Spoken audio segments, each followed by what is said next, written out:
Shalom saudara-saudara yang dikasih oleh Tuhan. Masih ingatkah saudara amanat agung Tuhan Yesus sebelum Tuhan Yesus naik ke surga? Maka dia mengatakan kepada kita supaya kita memberitakan Injil ke segala makhluk. Lalu dia mengatakan bahwa aku menyertai kamu sampai kesudahan zaman. Saudara, tidakkah engkau dan saya melihat keistimewaan di hadapan Tuhan pelayanan pemberitaan Injil?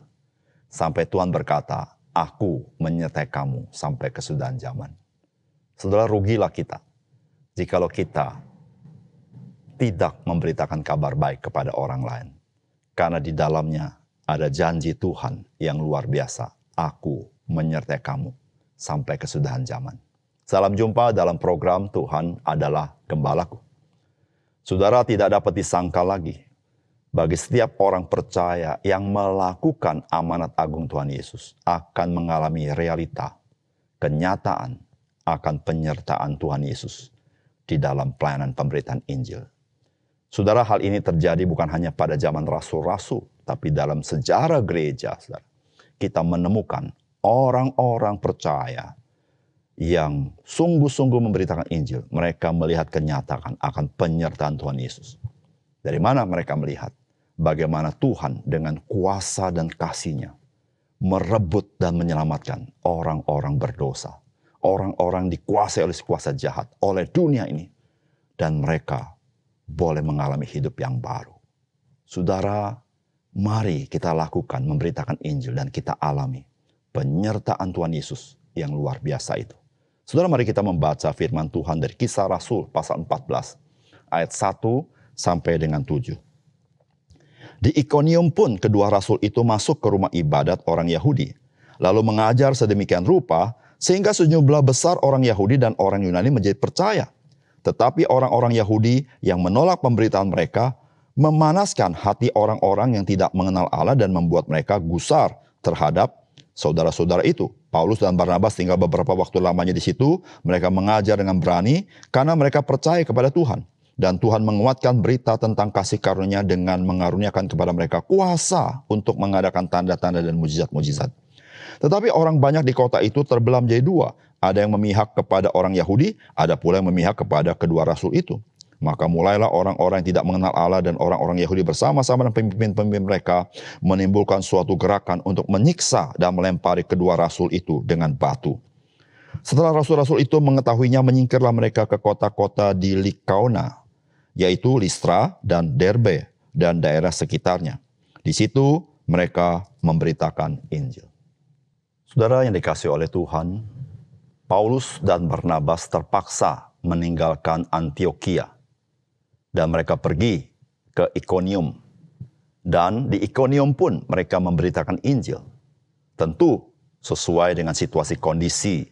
Maka mereka pertama-tama masuk ke sinagoga orang Yahudi. Karena di tempat ini mereka ada kesempatan untuk berbicara. Saudara, setiap masa dan ada kesempatan yang terbuka bagi orang-orang percaya untuk memberitakan kabar baik. Termasuk pada hari ini, di zaman kita. Saudara, marilah kita setiap kali terus mencari kesempatan itu untuk kita boleh memberitakan kabar baik kepada orang lain. Saudara, apakah yang dapat kita pelajari dari firman Tuhan hari ini? Saudara, yang pertama, saudara ingatlah ketika kita memberitakan Injil, bukan saja kita yang sedang bekerja, tetapi Tuhan bekerja dengan kuasa dan kasih-Nya untuk menyelamatkan jiwa-jiwa. Saudara, firman Tuhan berkata, di Ikonium pun kedua rasul itu masuk ke rumah ibadat orang Yahudi lalu mengajar sedemikian rupa sehingga sejumlah besar orang Yahudi dan orang Yunani menjadi percaya. Tetapi orang-orang Yahudi yang menolak pemberitaan mereka memanaskan hati orang-orang yang tidak mengenal Allah dan membuat mereka gusar terhadap saudara-saudara itu. Paulus dan Barnabas tinggal beberapa waktu lamanya di situ. Mereka mengajar dengan berani karena mereka percaya kepada Tuhan. Dan Tuhan menguatkan berita tentang kasih karunia-Nya dengan mengaruniakan kepada mereka kuasa untuk mengadakan tanda-tanda dan mujizat-mujizat. Saudara yang kasih dalam Tuhan, kesempatan demi kesempatan itu selalu dipakai dengan baik oleh Paulus dan Barnabas. Penganiayaan, kesulitan, tidaklah membuat mereka tidak memberitakan Injil. Dan saudara, ketika mereka memberitakan Injil, maka kita membaca dalam kisah ini. Alkitab mengatakan mengapa mereka melakukannya, karena mereka percaya kepada Tuhan. Dan ketika dikatakan mereka itu percaya kepada Tuhan, dan Alkitab melanjutkan dikatakan, dan Tuhan menguatkan berita tentang kasih karunia dengan mengaruniakan pada mereka kuasa untuk mengadakan tanda-tanda dan mujizat-mujizat. Saudara, semuanya dicatat dengan baik dalam Alkitab, memberitahukan kepada kita. Tuhan Allah yang kita tidak lihat. Saudara, Dia tidak membiarkan orang-orang percaya memberitakan Injil seorang diri. Tuhan ingin memberitahukan kepada kita, ketika engkau memberitakan Injil, bukan hanya engkau yang bekerja, aku pun bekerja bersama-sama dengan engkau, dan aku akan menyatakan kuasa dan kasihku sesuai dengan hak prerogatif Tuhan. Saudara, disitulah saudara-saudara, ketika Alkitab berkata mereka memberitakan Injil karena mereka itu percaya kepada Tuhan, menjadi sesuatu yang sangat berharga. Saudara, kita memberitakan Injil bukan karena kita percaya kepada kemampuan diri kita sendiri. Ketika kita memberitakan Injil bukan karena kita memiliki pengetahuan yang banyak mengenai Alkitab, tidak. Ketika kita memberitakan Injil bukan karena fasilitas kita. Tetapi Alkitab memberitahukan Tuhan menguatkan berita tentang kasih karunia dengan mengaruniakan kepada mereka kuasa untuk mengadakan tanda-tanda dan mujizat-mujizat. Saudara, Tuhan bisa memberikan karunia-karunia tertentu kepada kita sesuai hikmat Dia, supaya Injil dapat menjangkau jiwa-jiwa yang membutuhkannya. Oleh karena itu saudara, marilah kita memberitakan kabar baik dengan satu keyakinan, saya percaya kepada Tuhan. Bahwa bukan saja kita yang bekerja, tetapi Tuhan bekerja di dalam kuasa dan kasih-Nya. Yang kedua, saudara, tantangan dan tentangan kepada pemberitaan Injil dari masa ke masa selalu terjadi. Saudara, janganlah kita tawar hati. Mari kita tetap beritakan Injil dan carilah kesempatan yang tersedia.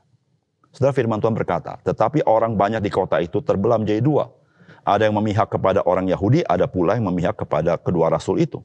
Maka mulailah orang-orang yang tidak mengenal Allah dan orang-orang Yahudi bersama-sama dengan pemimpin-pemimpin mereka menimbulkan suatu gerakan untuk menyiksa dan melempari kedua rasul itu dengan batu. Setelah rasul-rasul itu mengetahuinya, menyingkirlah mereka ke kota-kota di Likaonia, yaitu Listra dan Derbe, dan daerah sekitarnya. Di situ mereka memberitakan Injil. Saudara, Alkitab menyaksikan sesuatu yang sangat menarik. Ketika penganiayaan datang, maka dikatakan setelah rasul-rasul mengetahuinya, menyingkirlah mereka ke kota-kota di Likaonia, yaitu Listra, Derbe dan sekitarnya, dan kemudian katakan di situ mereka memberitakan Injil. Saudara, para rasul tidak melawan secara frontal perlawanan daripada masyarakat, tidak. Alkitab mengatakan mereka menyingkir. Tapi mereka menyingkir pindah kota, mereka memberitakan Injil di kota itu. Saudara, di sini kita belajar satu hal. Saudara, dalam memberitakan Injil, kita perlu hikmat untuk kita melihat kesempatan apa yang Tuhan sediakan kepada kita. Dan kita tidak pernah tawar hati menghadapi tantangan, penolakan. Tapi kita tidak melawan secara frontal, karena bukan itu yang Tuhan inginkan. Yang Tuhan inginkan adalah Injil tetap diberitakan di pelbagai tempat. Dan saudara yang kasih dalam Tuhan, disitulah saudara-saudara yang kasih dalam Tuhan kita belajar. Mari saudara kita memberitakan Injil. Mari kita mencari kesempatan itu. Mari kita menggunakan kesempatan itu. Di pelbagai tempat, di mana saudara berada. Di tempat-tempat yang terbuka untuk kita memberitakan Injil. Supaya ada orang-orang yang memang Tuhan telah pilih. Mereka boleh diselamatkan Tuhan.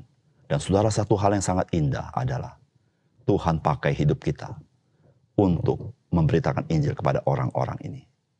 Saudara yang kasih dalam Tuhan, mari saudara, ketika engkau melihat kesempatan datang, saudara jangan tunda. Beritakan kabar baik. Beritahukanlah kasih Tuhan kepada orang-orang di sekitarmu. Dan kau lihat, Tuhan, Dia menyertai engkau. Dia menyatakan kasih dan kuasanya, merebut orang-orang binasa untuk diselamatkan Tuhan.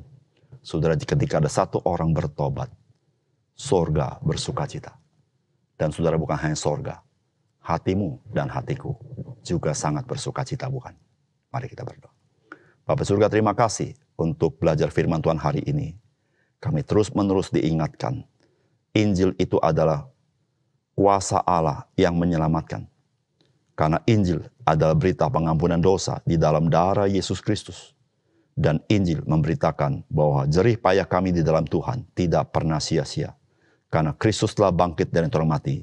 Dan setiap orang percaya yang percaya kepada Engkau, meskipun dia sudah mati, dia akan hidup kembali. Terima kasih untuk firman-Mu Tuhan. Dalam nama Tuhan Yesus kami berdoa. Amin.